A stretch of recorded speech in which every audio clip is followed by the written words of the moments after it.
വൈകുന്നേരം സമയങ്ങളിൽ ചായ കുടിക്കുന്നത് പലർക്കും പതിവുള്ളൊരു കാര്യമാണ് അല്ലേ? ഞാനും അങ്ങനെ ഒരു കാറ്റഗറിയിൽ പെടുന്ന ഒരാളാണ്. കട്ടൻ ചായയൊക്കെ കുടിച്ചിരിക്കുമ്പോഴത്തേക്ക് അതിൻ്റെ കൂടെ കഴിക്കാൻ പറ്റുന്ന വൺ ഓഫ് ദ ബെസ്റ്റ് കോമ്പിനേഷനാണ് ഈ അവൽ നനച്ചത്. ഇത് എല്ലാവർക്കും ഉണ്ടാക്കാൻ അറിയാവുന്ന ഒരു കാര്യമാണെങ്കിൽ പോലും ഇതിവിടെ കിടക്കാം. അപ്പോൾ കുറച്ച് അവൽ വേണം, അതിലേക്ക് തേങ്ങ, ശർക്കര, ഏലക്ക പൊടിച്ചത്, ഇത് മൂന്നും നന്നായിട്ട് മിക്സ് ചെയ്തെടുക്കണം.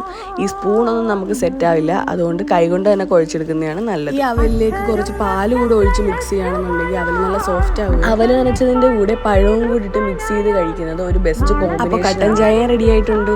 ഈ അവൽ നനച്ചതും കട്ടൻ ചായയും ഒരു നൊസ്റ്റാൾജിക് ഫീൽ തന്നെയാണല്ലേ. എന്നാൽ ഓക്കെ, ടാറ്റ, ബൈ ബൈ.